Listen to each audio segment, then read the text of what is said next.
Vale, muchas gracias. Buenas tardes. Bueno, pues mi nombre es Álvaro Triana. ¿Sí se escucha bien? Sí, desde aquí se siente distorsionado. Voy a hacer una breve introducción del proyecto que les voy a presentar. Vamos a ver un par de videos corticos y después de eso, para tener un contexto, entonces ya arranco realmente con la presentación, ¿vale? Reconstrucción es un juego de video para dispositivos móviles, Android y iOS, que fue lanzado el año pasado. Fue realizado en colaboración de Patos Audiovisual, que es una productora audiovisual, el Videolab Bogotá y la Universidad Nacional, con la financiación de GIZ.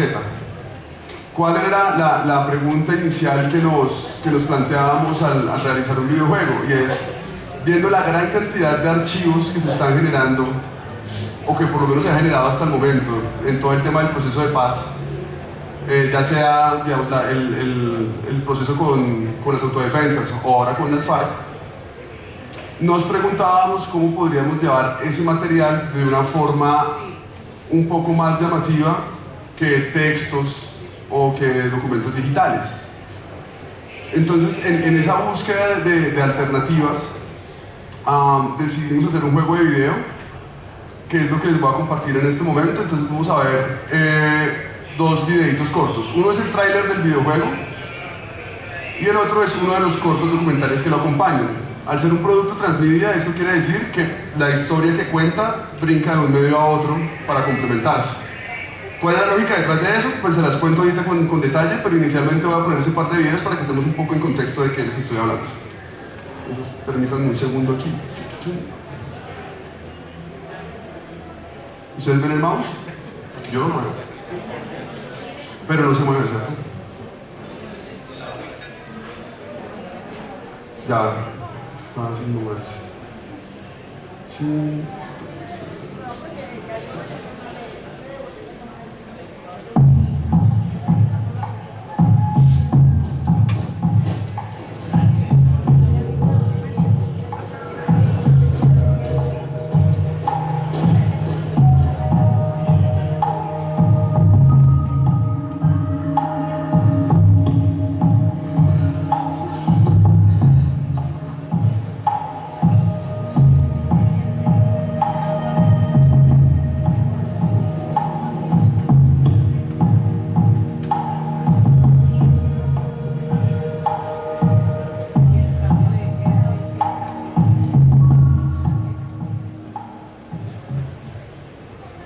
Ese es el tráiler del videojuego y les voy a compartir uno de los videitos de los cortos documentales que se hicieron alrededor del juego.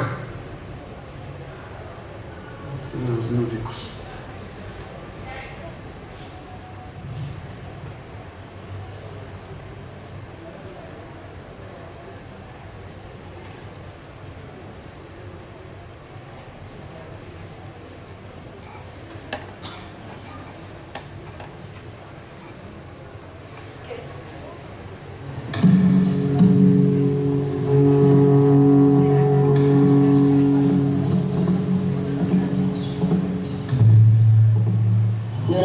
Más dura que he tenido en mi vida aquí en la guerrilla fue después de que bombardearon el mundo. Yo no sé si eso salió por noticias. El ejército desembarcó por las partes más buenas y nos tocó atravesar a ese ruso, lo que es puro ruso. Yo no sé si ustedes conocerán el ruso. Horrible, horrible, horrible. Nosotros nos echamos 20 días atravesando ese ruso porque íbamos abriendo otros y con heridos y con todo eso.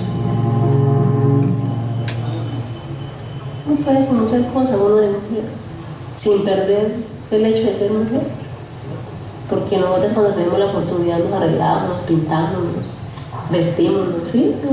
Y nos peinamos, y a pesar de que toca hacer todas esas tareas tan duras. Yo ingresé a los 12 años. Pues la vida de un niño en la guerrilla yo creo que muy alegre, porque pues en el momento de ser un niño no entiende pues nada.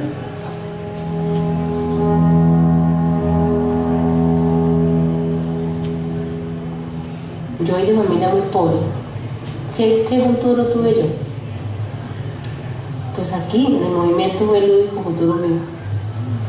¿Y por qué los jóvenes no piensan en eso? O sea, que ellos tienen que tener otro futuro, otra vida.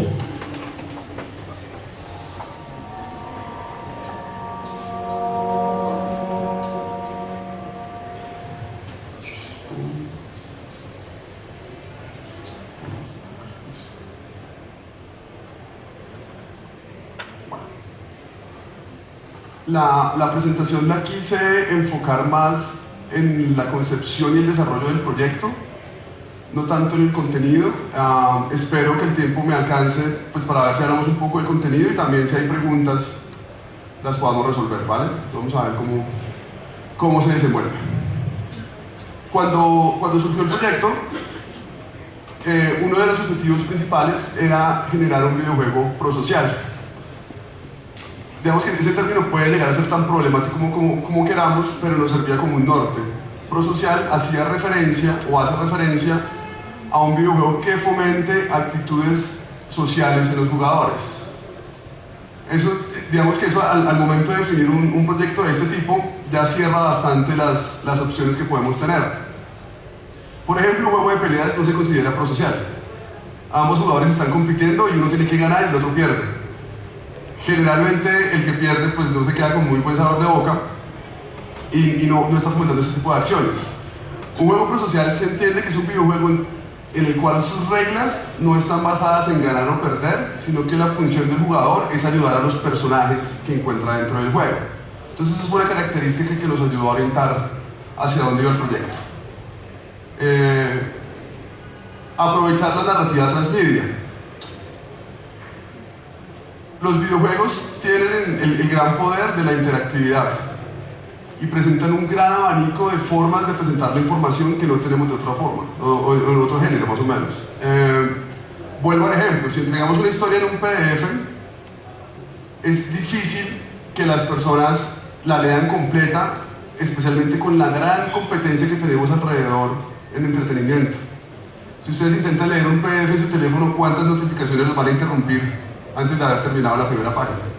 Por lo menos 5, yo creo, y es difícil de llegar. Entonces buscamos una potencia dentro del videojuego para poder traer estos nuevos públicos y poderles contar esta historia.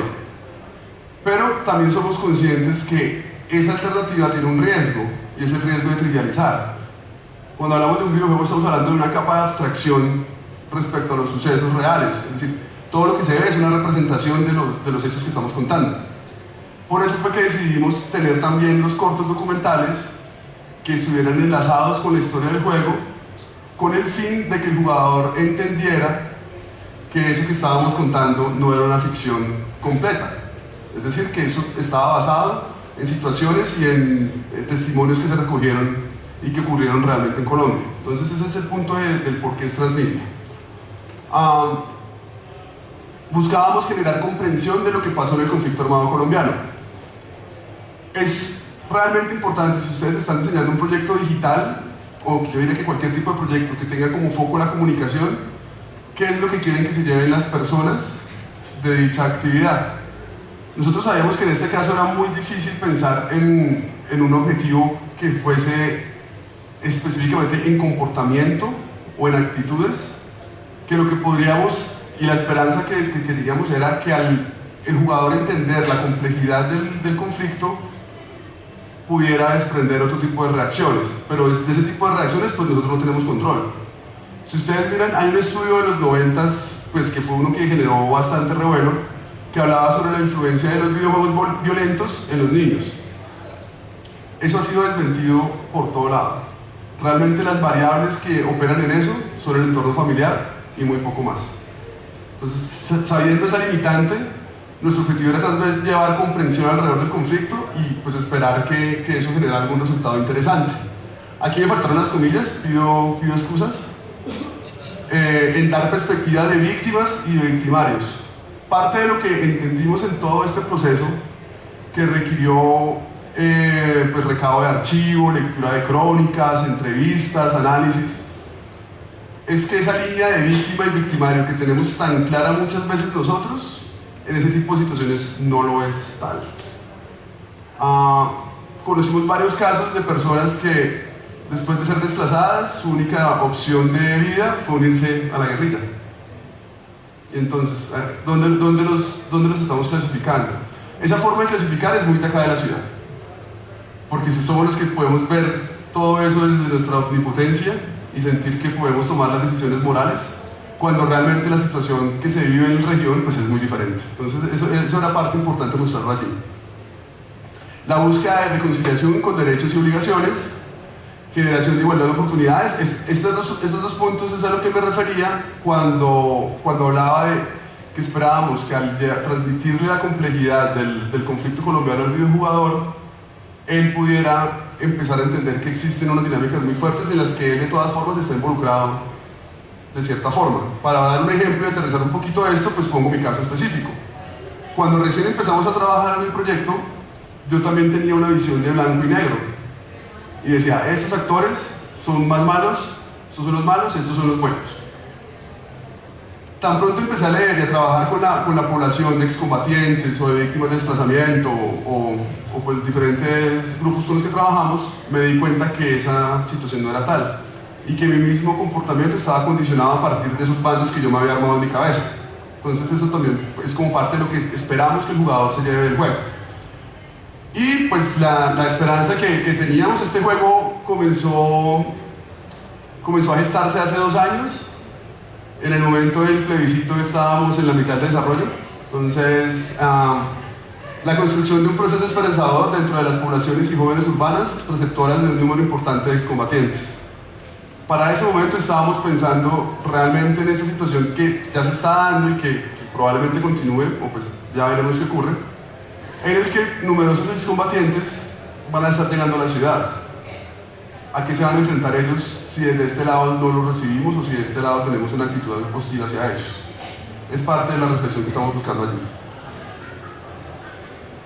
El juego está dirigido a jugadores entre 18 y 34 años. Ese es como el target que teníamos. Pero en el camino, y digamos este fue el objetivo inicial, cuando empezamos a realizar las pruebas, hemos encontrado que en los colegios funciona muy bien como una herramienta en el aula de clase. Varias veces hemos realizado talleres con el videojuego y responden muy bien los chicos a él. Entonces eso es como un factor que es importante considerar. Pero nos interesaba mucho los habitantes de ciudades grandes e intermedias del país, familiarizados con los avances tecnológicos, los contenidos digitales, pero ajenos a las historias y perspectivas del conflicto armado colombiano, es decir, más o menos gente como nosotros que lo ha visto en noticias. Y digamos que estamos mediados a través de la interpretación que nos dan las noticias del conflicto. Entonces eso estábamos buscando aquí. Las características. Entonces el juego de video, como les pudieron ver en el tráiler, es una aventura gráfica. Una de las primeras reacciones que encontramos cuando hablamos de un juego de video del conflicto es que la primera pregunta es ¿quién gana? O cómo se hacen puntos, o a cuántos hay que matar. Esos no son los únicos juegos de video que existen. Existe una gama altísima de videojuegos. Este juego específico es una aventura gráfica. Eso quiere decir que la línea conductora del juego está dada por la historia. ¿Qué hace el jugador en el juego? Tomar decisiones. Principalmente tomar decisiones. Entonces existen situaciones en las que él debe enfrentar situaciones que lo ponen en la polémica de tomar un camino o tomar otro, con el fin también de generar una reflexión que las decisiones buenas o decisiones malas pues no son tan sencillas de ver, que en esos casos no está tan claro cuál es el camino, digamos, de lo que nosotros consideramos bueno. Otra parte del juego es la exploración. Durante la exploración, el jugador va explorando todo su entorno y a partir de esa exploración va aprendiendo. Entonces, esta es una forma importante que creo que les puede servir si están interesados en compartir la información que ustedes tienen, y es que hay más de una forma de entregar la información, no solamente el medio escrito. Entonces, por ejemplo, nosotros podríamos haber puesto una pantalla de texto explicando que el cacao crece en esa zona, pero preferimos poner árboles de cacao para que el jugador los observe. No quiero hacer como muchos spoilers después, pero tengo la esperanza de que lo descarguen y lo jueguen. Cuando se llega a la plaza del pueblo, hay una oficina de telecomunicaciones, como Telecom. Entonces el jugador aprende que ese es un punto neurálgico en los pueblos, o era un punto neurálgico en los pueblos, porque era la forma en la que ellos tenían de comunicarse y por esa razón siempre era de los primeros sitios que eran atacados. Esos son el tipo de cosas en las que hay que poner como un poquito de cariño y trabajo en ver cómo entregamos esa información ya sea nuestro usuario, nuestro jugador, como lo estemos planteando, de formas que sean diferentes y que permitan entregar grandes volúmenes de información sin que sea únicamente texto. Listo.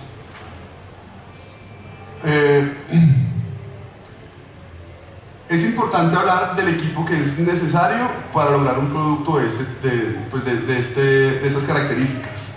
Como estamos hablando de un transmedia, necesitamos equipos de audio, grabación de voces, el diseño sonoro, los efectos de sonido, ingeniería. Al final del cuento, eso es software.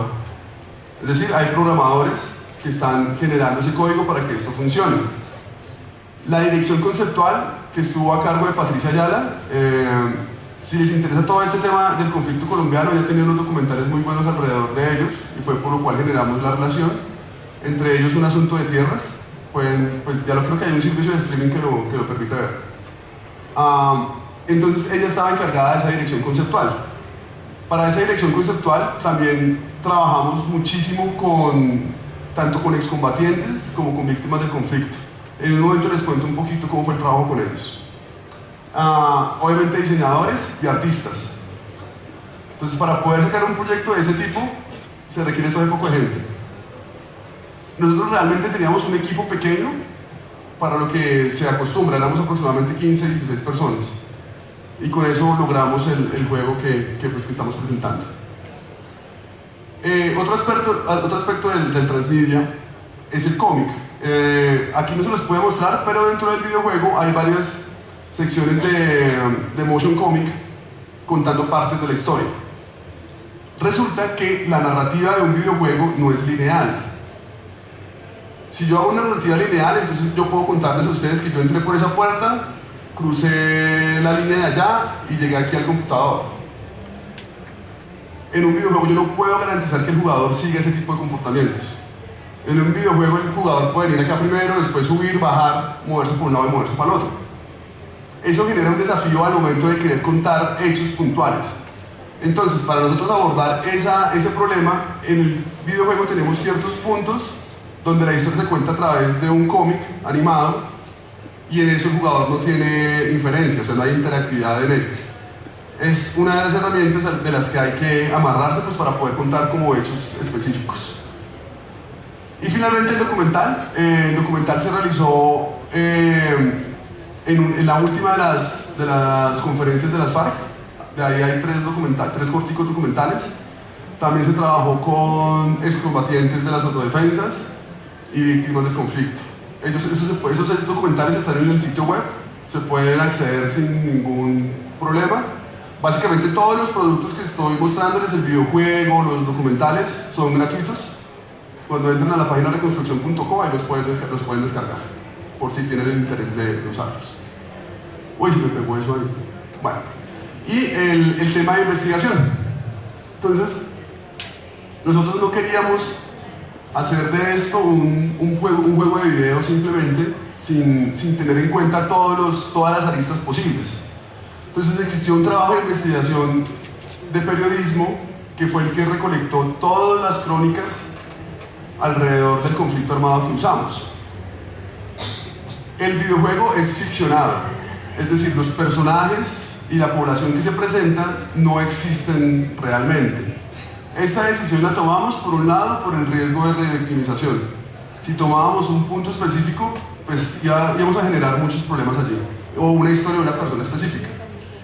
Además, y es algo que es bueno tener en cuenta, si estamos hablando de un producto interactivo, es muy difícil contar una historia única y específica, porque básicamente si ponemos en manos del jugador el control de un personaje, que además fue un personaje de la vida real, que pasó por cierta situación, las posibilidades que el jugador tendría para interactuar sin hacer desvíos muy fuertes de la historia son muy pocas. Entonces no es práctico hacerlo de esa forma.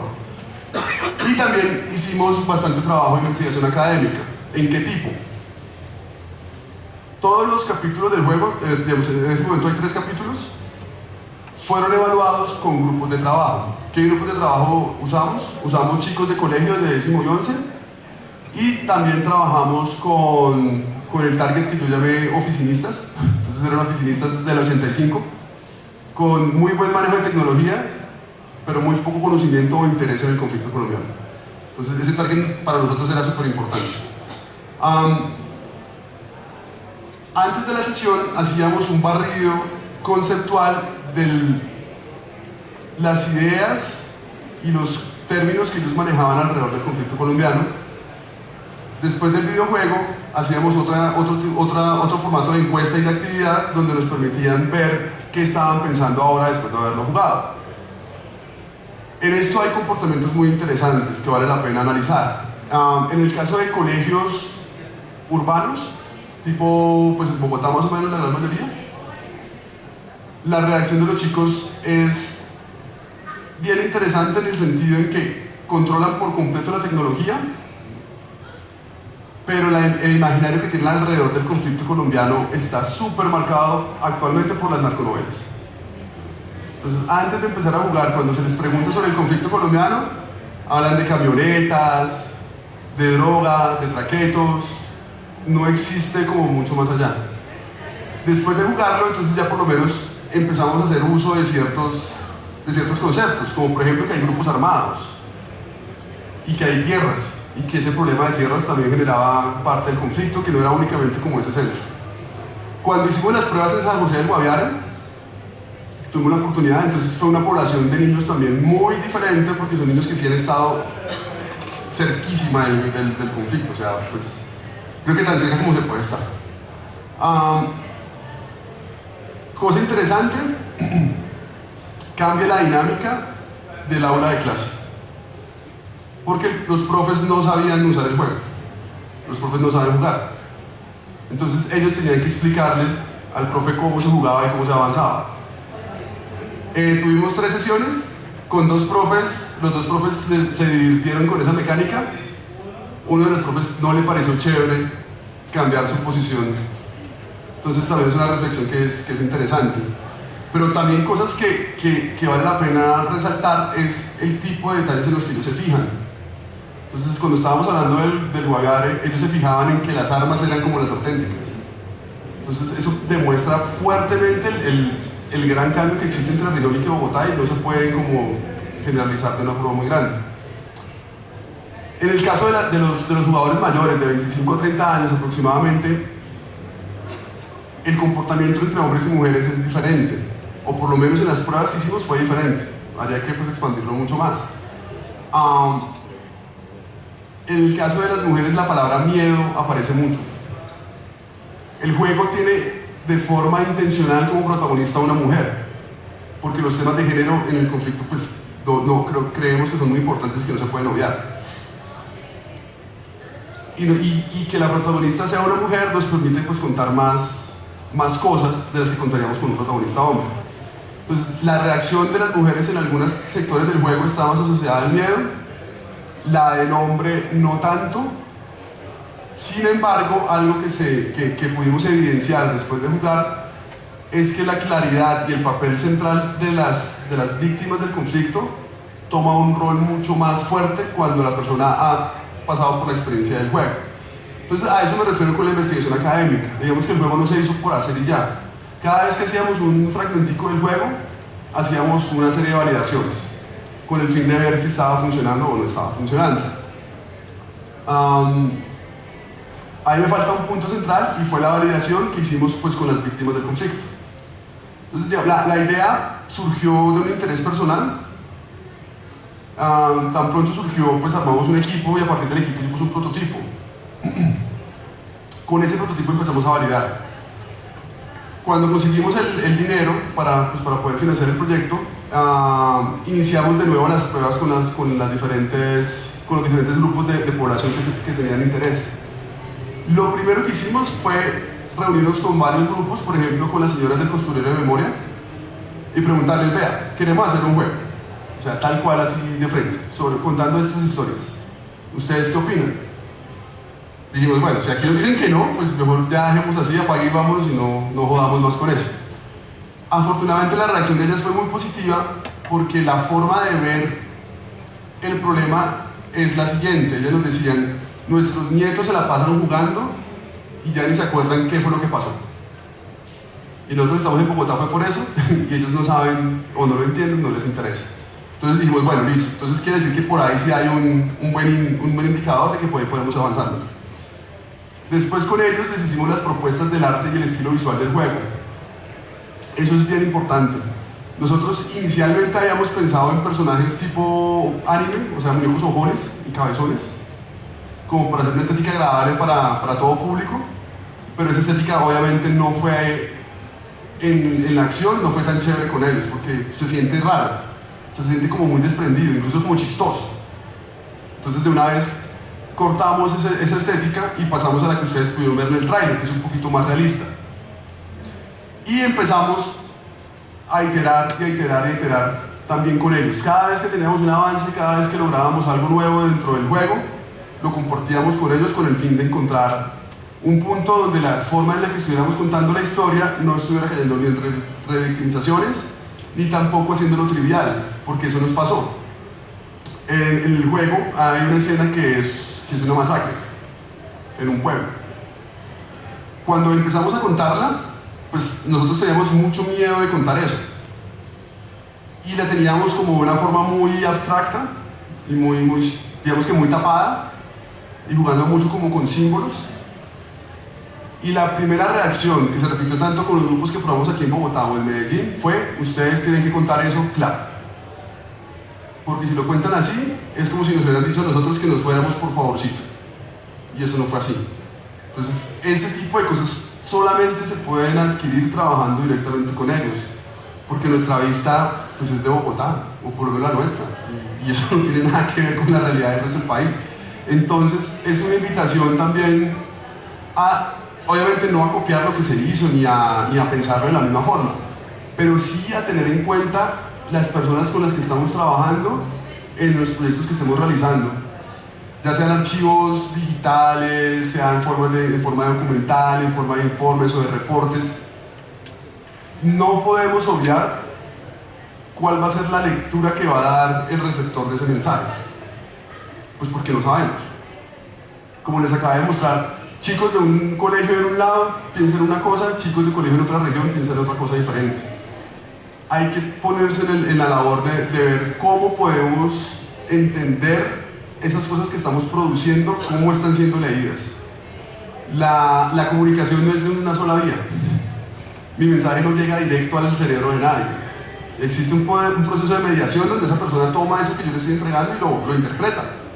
Si yo no le paro bolas a eso, entonces puedo estar produciendo gran cantidad de material que no está haciendo, no está llegando al objetivo que se está buscando. Alrededor del proyecto, lo importante y para resaltar es tener la visión clara de lo que se quiere hacer. Nosotros este proyecto no lo estábamos haciendo ni para ONGs, ni para el Centro de Memoria, ni siquiera para los patrocinadores que lo estaban buscando. Teníamos como unos objetivos claros y unos grupos que nos interesaban y con ellos trabajábamos. Muchas veces entramos en conflicto con entidades que están trabajando temas de memoria e incluso con el mismo patrocinador respecto a lo que se quería contar o lo que se quería mostrar. Afortunadamente, digamos que teníamos claro para dónde íbamos y podíamos demostrar por qué esas decisiones se estaban tomando. De lo contrario, pues pasa lo mismo de siempre y se convierte en un documento oficial que probablemente no tenga el mismo impacto. Objetivos específicos, restricciones concretas, a eso me refiero.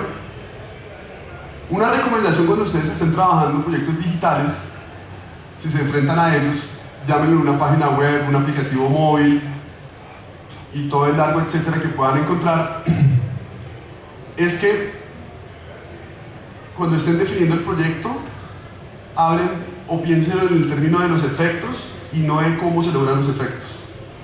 Voy a dar un ejemplo un poco salido de contexto. Es muy diferente que yo espere que mi proyecto informe sobre cierta característica a que yo espere que mi proyecto mapa con la información de cierta característica. Cuando ponemos la segunda opción, estamos cerrando cualquier proceso de innovación o investigación que se pueda realizar. Porque puede ser que yo en el camino descubra que la mejor forma de transmitir esa información no es un mapa, sino un dibujo o un audio.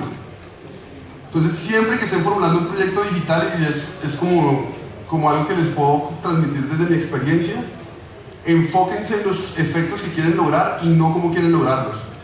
Ese cómo hay que descubrirlo, porque es para qué tipo de usuario, es para qué personas, qué acceso a tecnología tienen, cuál es su nivel de alfabetización digital, bueno, y toda la cantidad de aristas que le quieran sacar a eso. Si de entrada, cuando ustedes están pensando en el proyecto, ya lo están definiendo como el cómo detallado de lo que van a hacer, van a haber problemas, porque seguramente van a terminar haciendo lo que no es, solamente porque ya lo habían pensado así. Y finalmente, respecto al proyecto, nuestro desarrollo siempre fue iterativo e incremental. Nosotros más o menos al mes 1 ya teníamos una versión andando del juego. Feita, sí, no tenía todos los muñequitos, no tenía todas las animaciones, solo habían 2 muñecos, entonces todos los muñecos eran iguales, pero ya estaba funcionando. Y ya nos pudimos ir con los diferentes grupos y decirles, miren, estamos haciendo esto, funciona así, funciona así, es divertido, entonces probemos con los chicos, ¿será que sí lo terminan? Porque todo eso es un juego de video. Si el juego de video no nos engancha lo suficiente para terminarlo, no importa qué estemos contando. Y de una vez, a partir de ese feedback, ajustarlo y repetir, y repetir, y repetir, y repetir, hasta que se llegue al punto en el que el videojuego, digamos, que se pueda considerar que está en el estado de terminarse. Un tema que es importante cuando ustedes están abordando sus proyectos es el equipo de trabajo. Esto no sale si no es por el equipo de trabajo. O sea, no hay héroes, no hay super rockstars que saquen la vaina adelante. Es un equipo de trabajo operando pues a través del proyecto. Ay, pucha, perdón. Entonces, para que un sistema sea estable, el número de estados de su mecanismo de control debe ser igual o más grande que el número de estados a ser controlado. ¿Por qué pongo esa frase? Porque quiero traerles ese comentario. He visto muchos proyectos, especialmente en digital, fracasar por esto. El equipo debe tener autonomía para hacer el trabajo que tiene que hacer. Si no tiene autonomía para realizar el trabajo, nos volvemos en unos controladores y tenemos que hacer todo el micromanagement. Entonces termina siendo uno una torre de control intentando que cada persona esté haciendo una cosa. Si esa hubiese sido mi labor, no habría podido estar pendiente de las cosas realmente importantes, como la representación de las historias, la validación con los usuarios, cosas que sí aportan valor al proyecto. Entonces, independiente del proyecto que estén trabajando, es importante que tengan esa filosofía de saber que el equipo tiene las capacidades necesarias para desarrollar el proyecto y que por lo tanto ustedes pueden confiar en él y no convertirse ustedes en un ente de control, sino en un facilitador de toda la acción. Eso es importante que lo tengamos en cuenta. Existe una cosa que se llama el manifiesto ágil, aquí le hago un poquito de propaganda, que es una forma diferente de manejar los proyectos. Básicamente, este proyecto pudo salir como logró salir. El proyecto se demoró 5 meses en desarrollo para terminarlo todo. En esos 5 meses tuvimos que hacer animaciones, personajes, grabación de voz, de video. Eso se logró básicamente porque el proyecto no lo estaba volviendo de una forma tradicional. A pesar de que el proyecto duró 5 meses, como les contaba, después del mes 1 ya había un juego. Después del mes 2 había un juego con más cositas, y así sucesivamente. No esperar para entregar todo al final. Y eso lo logramos usando Scrum, que es un marco de trabajo ágil, se puede denominar. Yo les boto estas cositas acá, a pesar de que sé que están un poquito distanciadas del tema en general, porque considero que estamos en un evento de archivos y de innovación. Yo desde ahí me estiro un poquito más y digo, probablemente ustedes están en algún proyecto que requiera algún proceso de innovación. Y como ya me estoy estirando hasta allá, pues de una vez les digo, preferiblemente busquen un marco de proyecto que les permita trabajar con procesos de innovación de forma iterativa e incremental, o si no, no va a funcionar. un proyecto de innovación que arranca con el alcance fijo y que va de una vez con su modelo de cascada, pues no puede ser de innovación. O si lo logran, me cuentan cómo, porque yo no he visto que eso pueda funcionar. Entonces por eso es que me tomo como el trabajo de contarles estas bobadas acá, que pueden decir, ah, ese pendejo de que está hablando. Pero de pronto les escriben, después las buscan y les sirven. Entonces por eso como que las traigo. Energizar el equipo, entonces vuelvo y juega. No podemos seguir pensando en que los equipos son los que están metidos allá arriba y entonces yo soy el que salgo y manejo todas las relaciones. Nosotros íbamos con los programadores, que solemos ser las personas más parcas, frías y aburridas, a realizar las pruebas con las víctimas y con los excombatientes, para que ellos entendieran qué están haciendo. Yo después no me puedo quejar de mi equipo de trabajo y decir, ay, es que no saben lo que estaban haciendo si yo no me puse en la labor de que ellos lo vieran. Créanme que eso cambia del cielo a la tierra. Si para ese programador que está haciendo una web o un aplicativo móvil, el tema que está tratando deja de ser una cosa abstracta o un documento de requerimientos que ustedes le entregaron y se vuelve una realidad, esa persona va a estar mucho más involucrada en el proyecto. Eso requiere que uno se dedique a ese tipo de cosas y preferiblemente a formar las competencias del equipo. De nuevo, o sea, digamos, toda esa parte está dedicada específicamente a quienes estén involucrados en este momento en algún proyecto y probablemente de innovación. Mi labor no debe ser la de administrar las tareas, ni la de contar horas, ni de marcar tarjeta. Eso no me va a servir de mucho si el equipo no es competente. Mi labor sí es formar competencias. Que la gente que está trabajando en el proyecto tenga las habilidades necesarias para sacarlo adelante. Eso es como el punto importante ahí. Entonces, antes de terminar acá, el juego lo hemos continuado usando. ¿Sobre cuánto tiempo tengo para carreta? Ah, sí, como 5 minutos. Y hacemos preguntas mejor. El videojuego ya lo hemos venido usando bastante en pruebas con diferentes chicos de colegios. Básicamente lo único que requiere son un dispositivo móvil o un computador. Como generalmente lo usamos en el aula, el juego tiene 3 capítulos. Al final del capítulo 1 hay una decisión radical que lo divide. La decisión básicamente es si el videojugador decide unirse o no a la guerrilla. Entonces en ese punto se marca una diferencia muy grande. Entonces lo que hacemos en el aula es que los chicos juegan el primer capítulo y al terminar el primer capítulo realizamos una discusión sobre las decisiones que se tomaron dentro del juego. Eso genera pues unas dinámicas bien interesantes y que nos ayudan también como a fomentar el pensamiento crítico alrededor de esas situaciones. ¿Qué nos ha pasado? En algunos colegios o en algunos lados los chicos no paran de jugar, entonces es muy difícil hacer la actividad académica porque no quieren dejar de jugar. Entonces pues bueno, ahí toca mirar, no sé si un profe como más serio lo puede lograr, yo no lo he logrado a veces. Hace poquito hicimos pruebas con excombatientes de las FARC. Súper interesantes los resultados. Ellos se fijan en cosas en las que nosotros no nos fijamos cuando hicimos el juego, por ejemplo. En detalles tan pequeños como el alambre de púas que se usaba en los campamentos. El diablo está en los detalles. Entonces es como otra recomendación que es importante tener en cuenta al momento de generar alguna recreación virtual o alguna abstracción de lo que se esté contando. Pueden llegar a ocurrir ese tipo de cosas.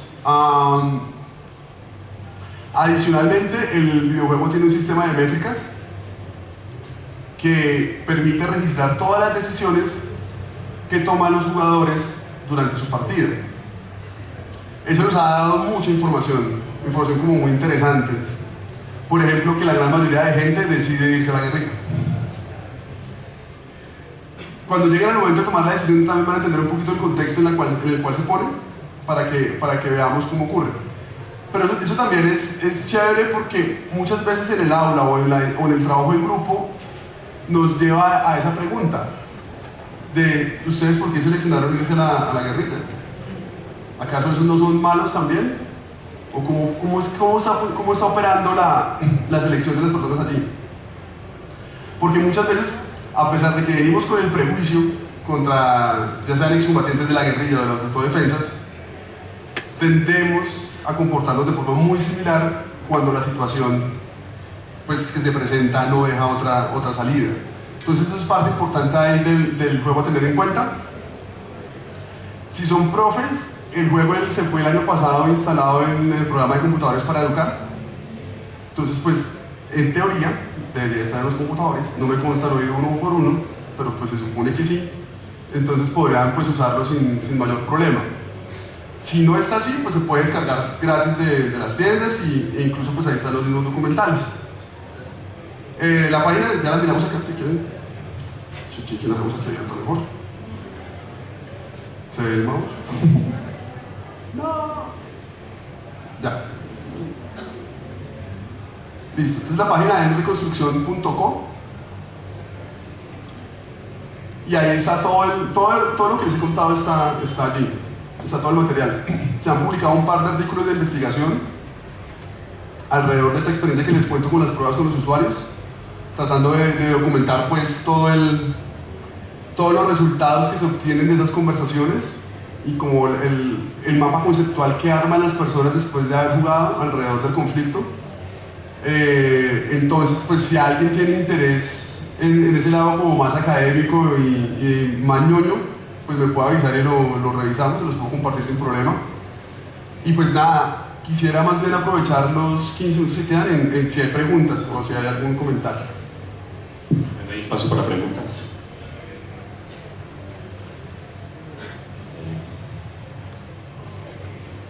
Gente, por favor, se identifique, de qué entidad. Buenas tardes. Hola. Mi nombre es Alexander Rengifo, Universidad de los Andes.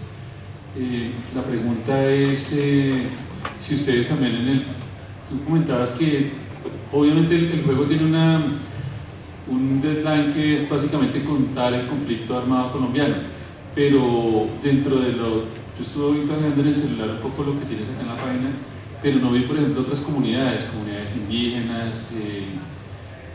Vi que el personaje es un afro, sí. Entonces pues con seguridad también se estará contando una historia de ello, pero pues veo es solamente como unos bandos específicos y no todos. La idea es ampliar esas diferentes comunidades porque pues obviamente según lo que tú cuentas que es un juego de estrategia y de decisión, pues decisiones pueden ser muchas.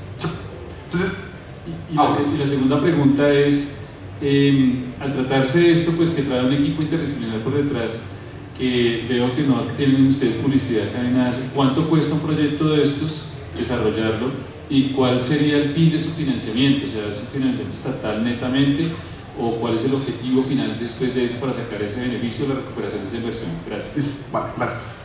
Bueno, sobre la primera pregunta, sí, en efecto el juego ocurre, no es, o sea, digamos, en ningún lado se dice el sitio específico, pero es el Urabá antioqueño. O sea, todas las características que se tomaron se copiaron de allí. ¿Por qué? Porque esa intersección fue la que encontramos que nos permitía como tocar más temas. Entonces, como temas de género, temas de desplazamiento, temas de reclutamiento, obviamente temas de conflicto entre autodefensas y guerrilla, y tuvimos que dejar por fuera otra parte.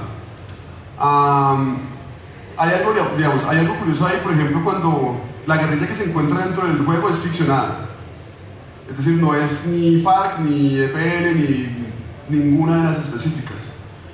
Lo que intentamos fue que tuviésemos personajes que trataran de representar esos aspectos diferentes de las diferentes guerrillas.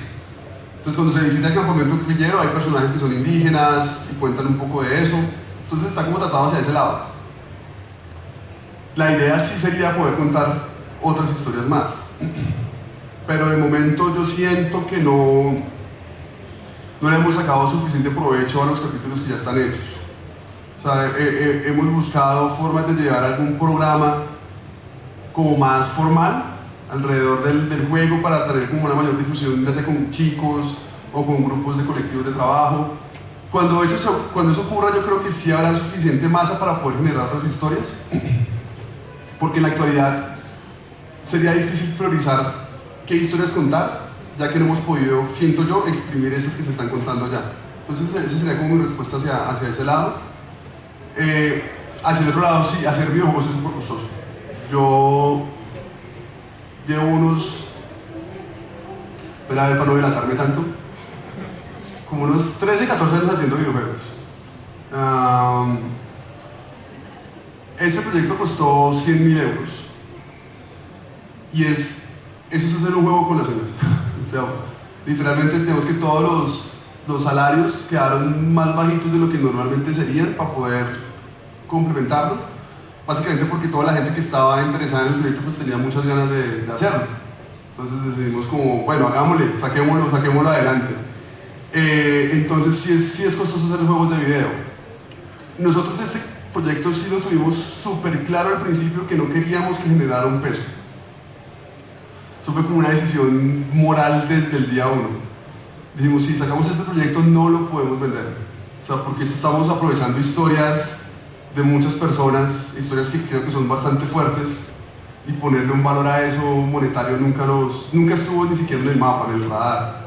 Entonces por eso es que todo es gratuito. Entonces a partir de esa primera decisión, pues lo que agarramos fue a tocar puertas por todo lado, o sea, hasta que alguien nos parara bolas. Yo parecía testigo de Jehová en los momentos, o sea, si me decían hola, les presentaba el proyecto.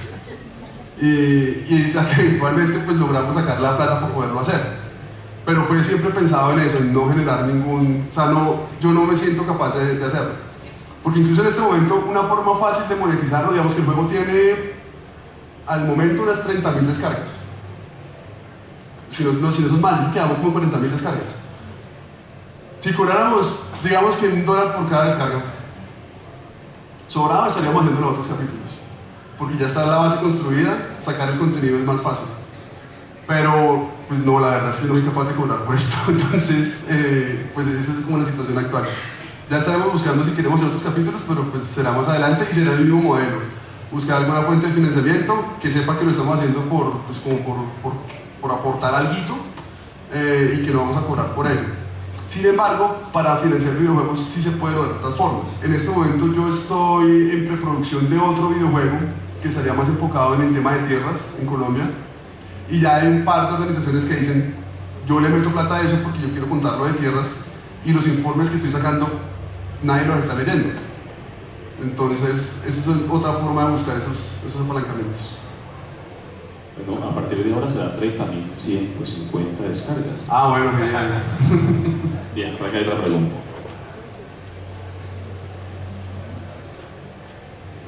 Bueno, buenas tardes, Catalina Forero, Unidad de Restitución de Tierras.